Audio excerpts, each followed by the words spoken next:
Welcome to Alive and Well, the podcast for the new era of high achievers.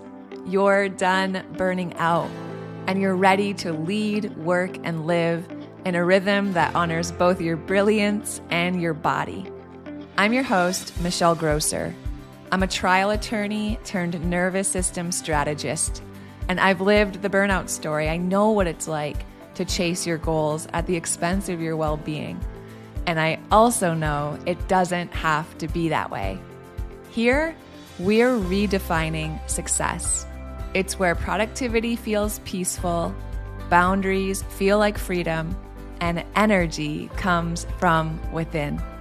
Each week, I'll share practical tools for nervous system regulation, time mastery, and somatic strategies so you can show up with clarity, calm, and confidence in every part of your life. Because you, my friend, were given a spirit of power, love, and a sound mind. So here's to life and living it fully. This is the path to feeling alive and well. Let's dive in. Hey, it's Michelle here. You're listening to Alive and Well. Welcome to today's show. I'm excited to talk about this because we're going to talk about some of the things, the boundaries, the rules that I live by, because for a large part of my life and most of my adult life before I really started doing this work, I look back now and I would consider myself as having been in a state of survival mode for most of my life, right? And before we kind of jump into these 5 rules that have made a huge difference for me, and I think they would make a huge difference for you too, I just want to pause and take a moment to talk about what we even mean when we say survival mode, or what I mean when I say that, because I think it gets tossed around pretty casually, and I just want to bring some clarity to what I'm talking about. So when I say survival mode, I'm not just talking about having a stressful day. I'm not just talking about a busy week. I'm not just talking about like life is full. I'm talking about a nervous system that's actually chronically mobilized, right? Chronically braced. It's a system that is spending too much time in sympathetic activation, or swinging between sympathetic activation, which is our fight or flight response, and a dorsal vagal collapse, which is like our shutdown response, with very little access to true baseline regulation. And that was me. So survival mode for me was when my body was living like there was always something to outrun. I had to go faster. I had to do more. There was always something to manage. And there was kind of this underlying belief through it all that if I slowed down or if I stopped, everything was going to fall apart.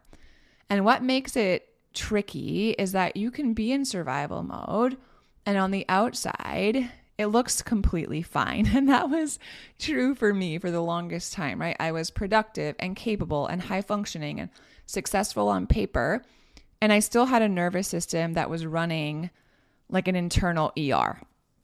And I think, this is like the quiet burnout zone. It's that zone where nothing is exploding, like you're still getting out of bed, you're still getting the things done, but you feel like you're white knuckling it through your whole life, through your own life. And biologically, survival mode has a signature. We know what it looks like in our body, our elevated baseline stress hormones over time, right? Higher allostatic load. That means that the wear and tear of living in this state for prolonged periods accumulates in our system. And our system's repeatedly activated without adequate recovery time. And there's a cost to that. It reduces our heart rate variability. That's one of the simplest proxies that we have for nervous system flexibility. And it narrows our window of tolerance. I talk about this a lot because I care about your capacity. And it means that it takes less to tip us into overwhelm or irritability or anxiety or shutdown, or name your state, right? So the goal with all of this that we're going to talk about today is not perfection. It's not, completely overhauling your life and getting everything right. The goal is to start to increase your capacity. And capacity is your ability to hold all of the demands of your life, the emotions, the complexity, without your body being sent into fight, flight, freeze, or fawn, right? Can I go through a day in my life without my body treating everything like a threat? And once you understand that survival mode is actually a physiology pattern, it's something that happens in our body. It's not a characteristic. It's not a personality. It's none of that. Once we understand that this is biological, the solution really becomes more practical. It's not necessarily easier, but I think it's clear. So what I want to do today is I want to share 5 rules, just boundaries that I've set for myself, because I've experienced what it costs when I don't have these boundaries in place. And you don't need to adopt these all. Please don't.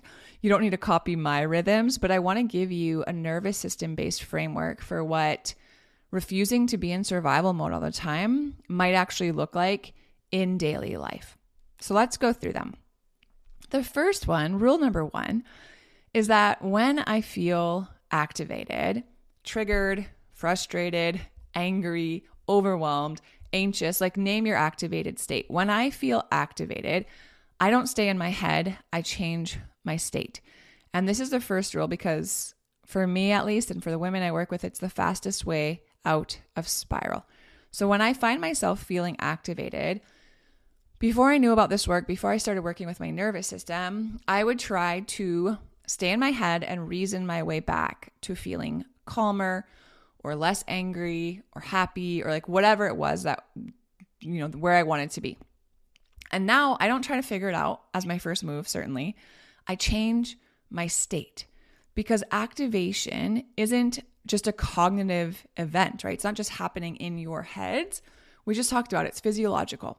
So when your nervous system perceives something as stressful, our body actually shifts its resources. And this makes sense, right? Our biology over time has adapted in brilliant ways to do certain things when we have a perception that we're under stress.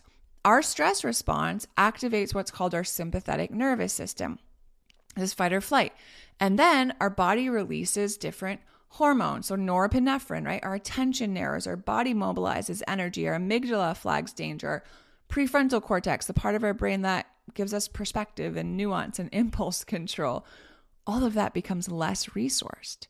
So that's why when we're in one of these activated states, we know logically anything, right? I know that it's not that big a deal. I know I shouldn't be this upset about it. I know, I should do some breath work or what have you. And it's not like a mindset failure or even a mindset issue really when this happens. It's just a state mismatch.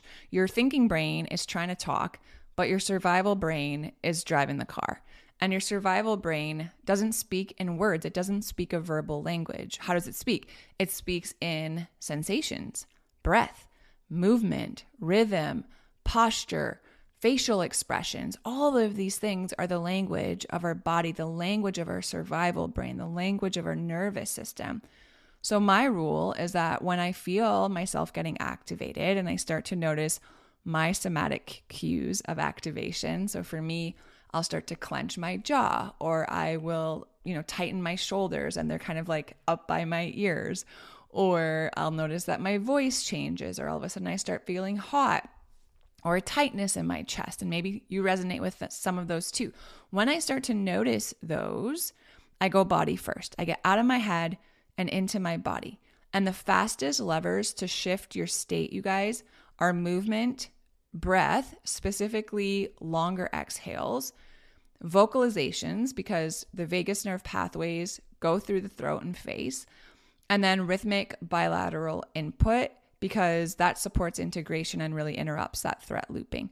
So practically, what does that look like, right? I notice myself starting to get annoyed, irritated, overwhelmed, anxious, what have you. Sometimes it's 2 minutes of shaking, right? Wherever I am, I either go to my office.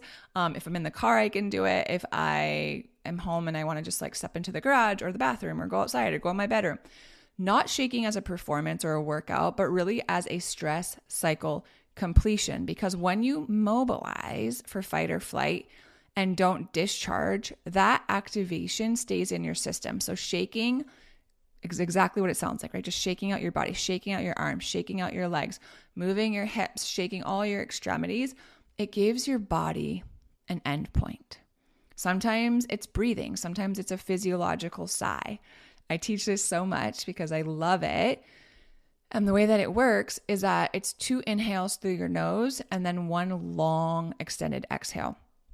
So we can do a couple together, but you're going to breathe in through your nose. So you can do it with me, in through your nose. And then when you get to the top of your breath, 1 more little sip of air in through your nose. Fill your lungs and then out through your mouth.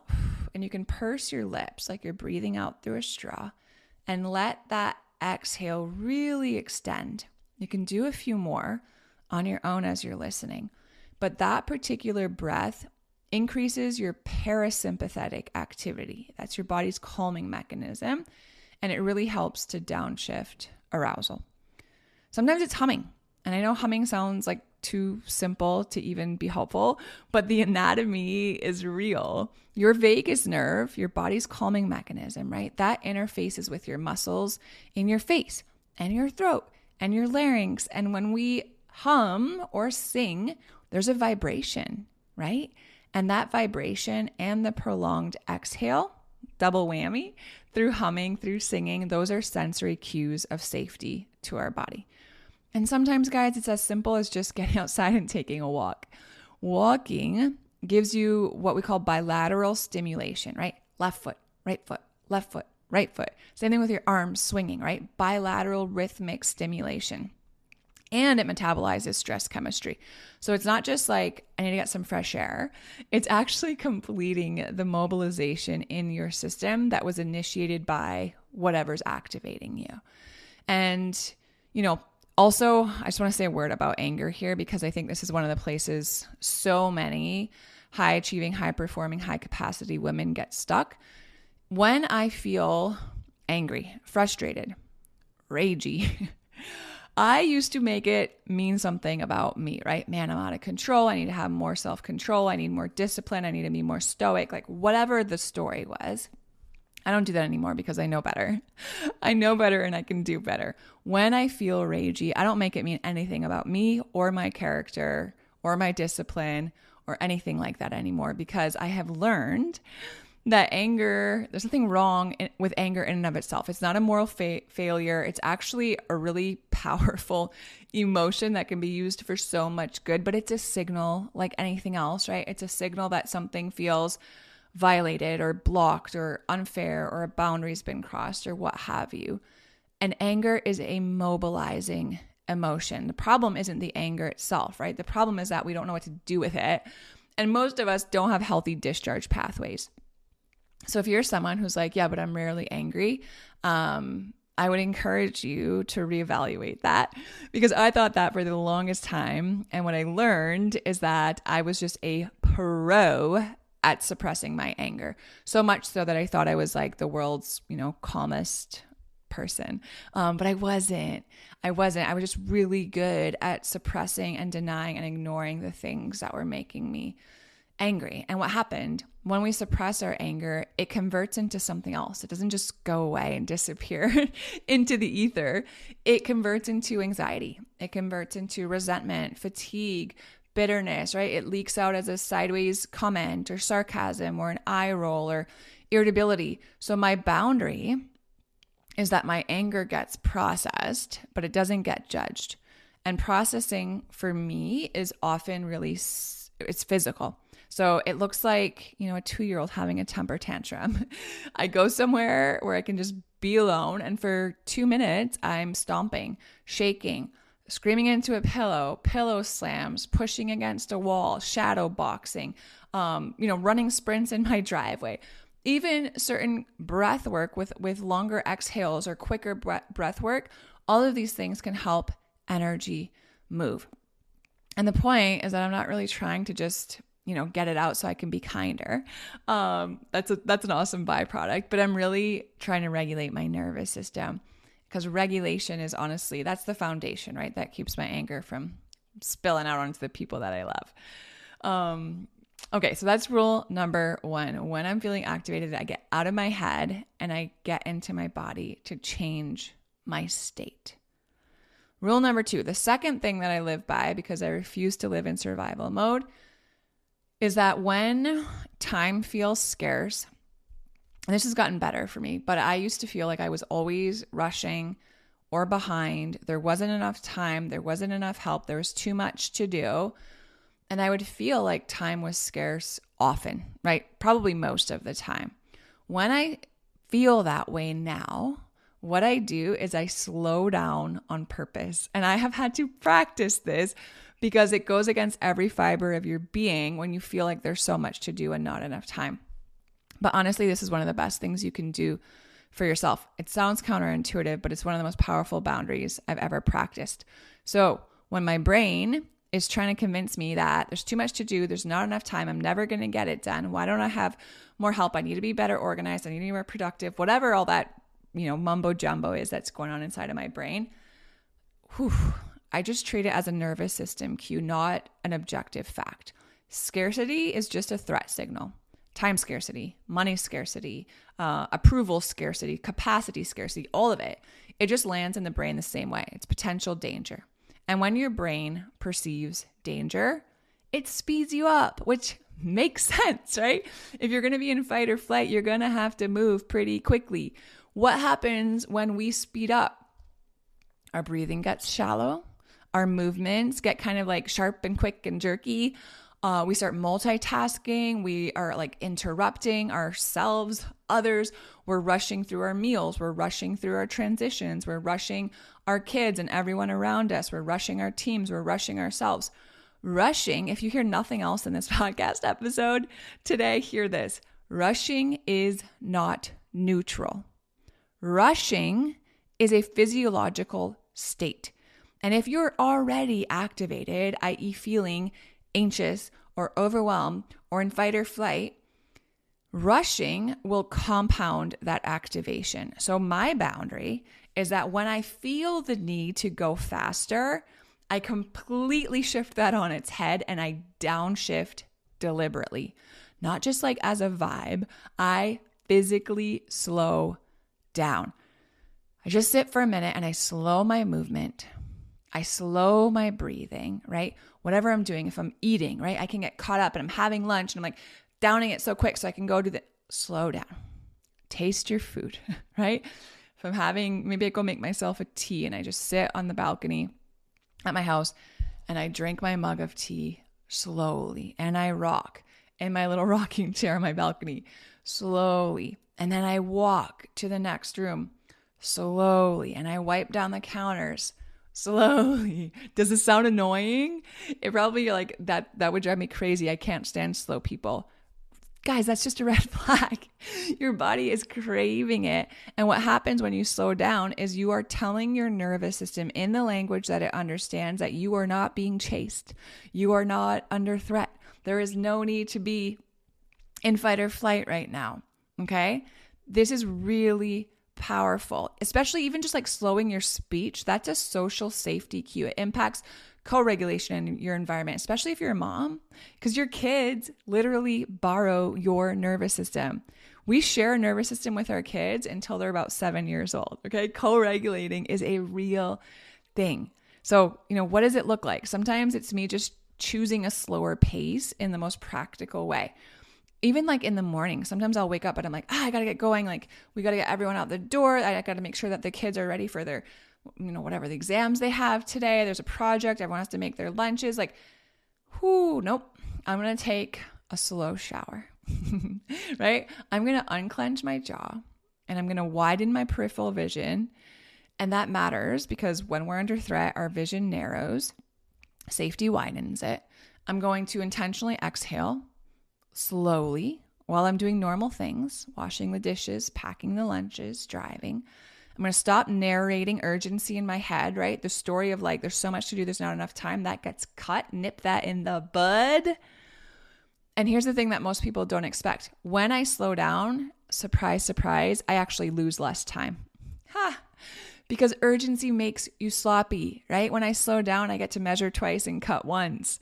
When we're going fast, it increases mistakes and it increases reactivity and likelihood that we're going to say something that we might have to repair later. So when we are slowing down, we have to really fight against the belief that that's the enemy of productivity, because it's not. Dysregulation is the enemy of productivity. So that's my rule number 2. When time feels scarce, when urgency starts to come up in my body and in my brain, I slow down on purpose. And I've had to practice, but I've gotten really good at this. Okay, the third rule, and I love this one. I don't measure myself against either my pre-mom self and my pre-mom standards. And what I mean by pre-mom is just before I had kids. So the things I used to be able to do before I had children. And I also don't measure myself against anyone else. And this is both emotional and it's neurological. And this is also a muscle that I have had to learn how to flex. So if you are someone who is constantly comparing yourself either to a former version of yourself or you're constantly comparing yourself to others, you are constantly subconsciously, right? In doing so, you're feeding your nervous system threat cues. Comparison activates the same circuitry in our brain as a social threat. And we know that any sort of threat, including a social threat, isn't just in your head, you guys. Our nervous system processes social threat as survival related because historically it makes sense. Belonging, being in a group, being welcomed and accepted, and then being safe, those two were tied, right? Safety in numbers. Belonging and safety were inseparable. And this is like nervous system 101, your nervous system's subconscious detection of safety or danger. It includes cues from our relationships. It includes cues in a social context. So if you're someone who's really consumed with other people's Instagram feeds or Pinterest or the things that they're texting you or their highlight reels or their, perfectly curated outputs, and you're measuring your real life against those things, those fallacies, those fantasies, your nervous system is constantly getting the message that you're behind and you're not enough and you need to do more and you should be a better mom and you should be in better shape and you should be eating better and you should be, and none of that is motivating. That's all threat language. It's all threat thinking. So my boundary is I stay in my lane. And maybe you guys are familiar with Byron Katie's work. I teach it a lot, but she teaches about mindset. But the opening of her book, she says something about the fact that there's 3 types of business. And she says that there's God's business, there's other people's business, and that there's our business. And when we are meddling in other people's business or God's business, i.e. the things that are outside of our control, that's what causes misery. And I completely agree. So when I find myself meddling, I have to ask myself, right? Is that my business? Or is it God's business? Or is it other people's business? And if it's someone else's business, I stay out of it. If it's God's business, I surrender it to Him. And I'm grateful I can do that because it has lessened my misery in so many ways. So that's my boundary. I stay in my lane and I refuse to grade my life by standards that I had before I had children, right? Standards that don't account for what my life looks like in this season of my life. I'm a mom. I run 2 businesses. I carry a lot of responsibility. I homeschool my kids a few days a week, right? My bandwidth is real. I'm not the same woman I was before I had kids. I don't have the same body. I don't have, and there are so many things that are actually better about me now, right? I just turned 40 2 weeks ago. I feel stronger and more confident and wiser than I have ever before. And none of this is a loss. All of it is just, it is what it is. It's reality. So instead of constantly being like, can I do what he's doing? Can I do what she's doing? Why can't I do what I used to be able to do 10 years ago? None of that's helpful. The real question is, what supports my nervous system in this season, right? That's the adult question. That's the regulated question. That's the question that actually protects my capacity. What does my nervous system support in this season? Capacity is not just physical. It's cognitive, it's emotional. And every time we compare ourselves or get into this like comparison spiral, it's an energy leak. It is an energy leak. There's no energy that we get from that. It's just a leak, guys. It's a one way. So that's rule number 3 for me. I don't use either comparing myself to before I had kids, comparing myself to a prior version of me, or to what other people are doing, right? That's not the measuring stick. I stay in my lane. And not only is that good for my nervous system, but holy moly, does it make life simpler. And I'm here for that. Okay. Rule number 4, the fourth rule that I live by is that, and this is a recent one for me, I've probably put this into practice maybe the last 2 years, is I just have this rule that I don't say yes to anything without at least 24 hours to think about it before I respond.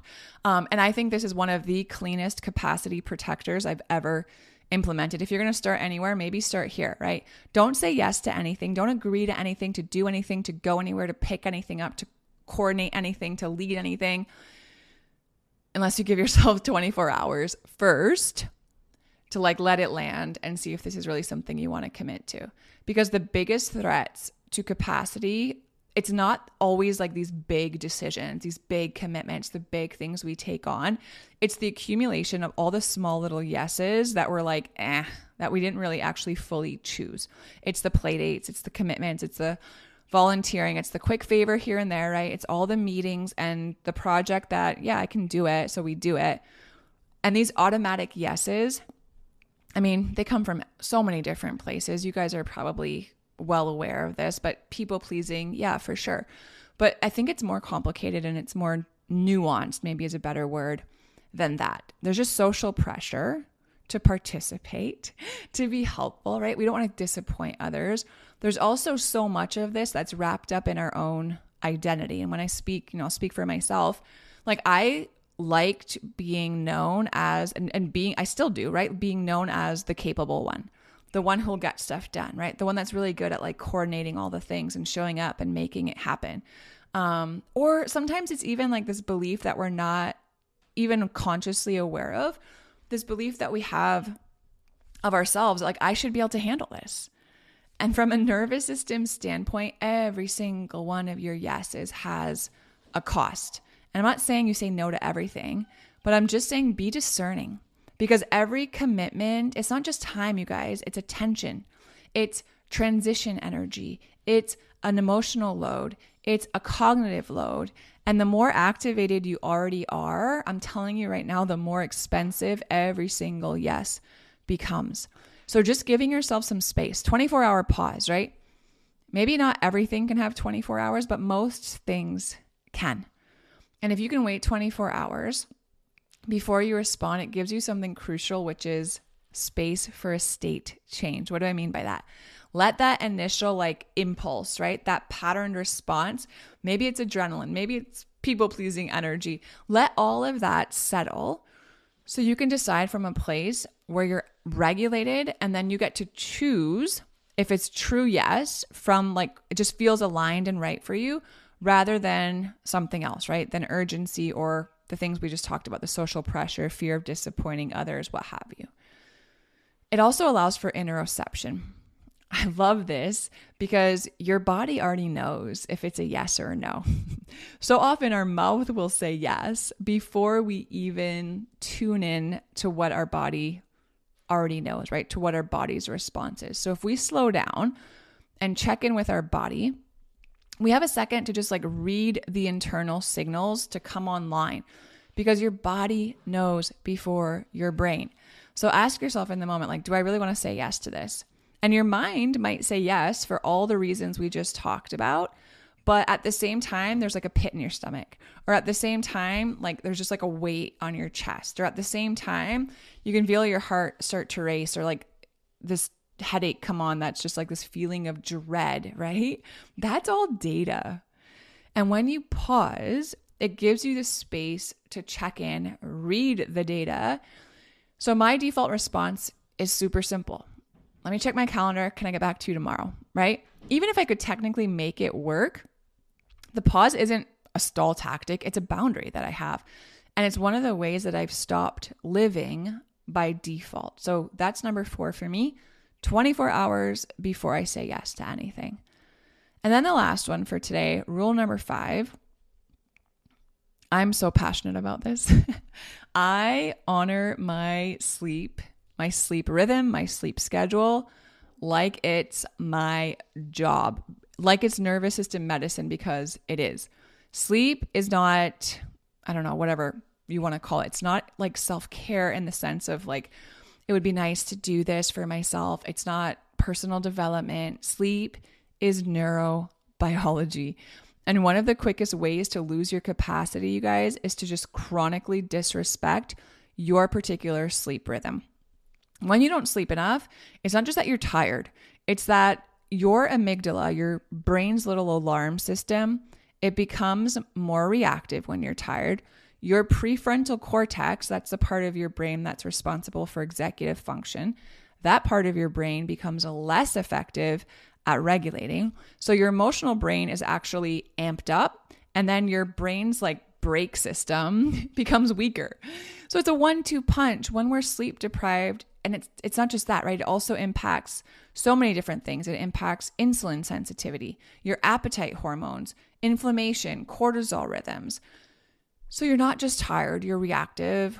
Maybe you're more anxious, you're more impulsive, you're more likely to have food cravings or mood swings or brain fog. And for me, personally, my chronotype is early.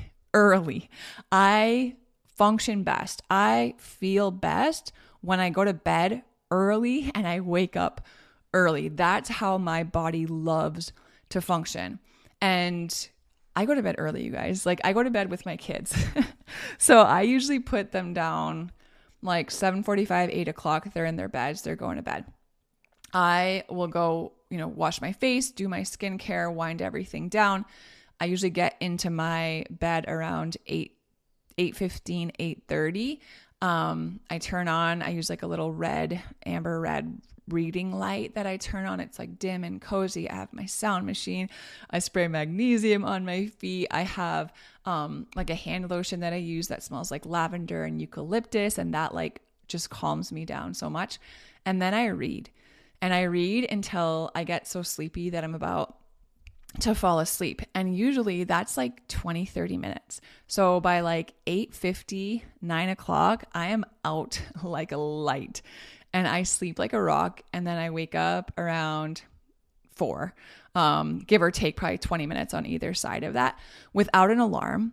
And that's just how my body functions. So I get 7.5 to 8 hours of sleep, and I feel so good when I honor that rhythm for my body. And I'm not like, hear me, I'm not saying that you should do this too. What I am saying is figure out what your chronotype is. Figure out what your body's optimal sleep rhythm is, and then honor that. Because if you're constantly forcing your body into a rhythm that doesn't match your biology, like if I tried to go to bed at 11 p.m. every night, even if I could sleep until, let's say 7 a.m., I've tried it and I feel awful the next day, right? And I know there's probably some of you out there that are like going to sleep at, 8:30 and waking up at 4. Like, that's insane. I could never do that. Cool. You don't have to, but figure out what sleep schedule helps your body feel best and then honor that, right? Do it. Because if you're forcing your body into a rhythm that doesn't match your biology, you're rowing upstream, right? And like, we love to call it discipline. I wake up so early. It's like, well, good for you. That's your chronotype. Maybe you have a different chronotype. Maybe you're super productive at night and energized. And like, that's when you do your thing. And you are like, your brain doesn't even turn on until 10 in the morning. Okay, fine. Figure out how to work with that. I cannot, like, my brain does not function after, well, probably late afternoon. But certainly, like, I'm not someone who can get some work done after dinner. Like, no, I'm tapped. I'm drained. My brain is done. So I go to bed because I'm not going to be doing anything productive at night anyway. All I would be doing was like staring at a screen probably. And I get good sleep. And then when I wake up, I'm so refreshed and productive in the morning, and I use those hours better. So hear me, my encouragement to you on this one is just like, learn what your best rhythm is and then actually honor that, right? Protect it. Go online. You can take a chronotype quiz. There's tons of them out there. Do some research on your own chronotype, figure out what it is, and then play around with it and find yourself a sleep schedule that makes you feel naturally alert during the days, where you pay attention, to when you might be crashing. Notice what happens to your mood. Notice what happens to your patience when you're off your sleep schedule, your optimal sleep schedule, whatever that is. Because regardless of your chronotype, we all need sleep. And it's not a reward. It's actually a requirement to have any sort of capacity. So that's my rule number 5. I honor my sleep rhythm like it's my job. And I encourage you to do the same. Figure out what your chronotype is and then honor that. Okay. All right. So there's 5. All of them have something in common, and it's that they're not controlling my life, first of all, but they're not even about controlling anything. I'm just communicating safety to my nervous system through every single one of these boundaries. And when my nervous system receives enough consistent cues of safety, it does what it's designed to do, which is where we want to be. It stops running everything through a lens of stress or threats, and it gives me access to clearer thinking and better decision making and more emotional range and more patience and presence and more capacity and all the things that we're after. And it's not because my calendar opened up or my life got so much easier, or my marriage got perfect, or my kids are like angels. It's because my body got more supported, and that's the shift. And if you're thinking like, yes, I want this, but I don't know how to build it consistently, you're in the right place. So keep tuning in. Don't just consume this information. Start to put some of it into practice. So even from today's episode, I gave you guys 5 boundaries. Is there one that you want to start putting into practice this week that you think is going to make a difference for you, right? Where do you see there's such a gap that you're like, that's the one that I know I want to start working on first, because that's really what I need. And then just choose that, right? In a sequenced, integrated, like practice-based way, start to incorporate some of this stuff, because the reality is that there's so much nervous system content out there. A lot of us know the things, right? You don't really need more information. You need to start putting this stuff into practice and training your nervous system how to feel safe in your body and in your life. All right. Thanks so much for being with me today. I'm believing this landed. I'm believing it was helpful for someone out there. I love y'all so much. I'll talk to you soon. If you love Mommy's Podcast, leave a review. Thanks for listening to Alive and Well. If today's episode resonated, would you do me a favor? Take 30 seconds and leave a 5-star rating and short review. It really helps to get this show out to other people just like you who could also use the information in this podcast. And if you're ready to take the next step in regulating your nervous system, download my free Nervous System Reset Guide. It's linked right in the show notes. Inside, you'll find simple, body-based practices to help you feel more clear, calm, and connected starting today. Make sure you're following the show so you don't miss out on what's coming next, because you were made to thrive. Fully alive, fully present, and fully well. I'll see you soon.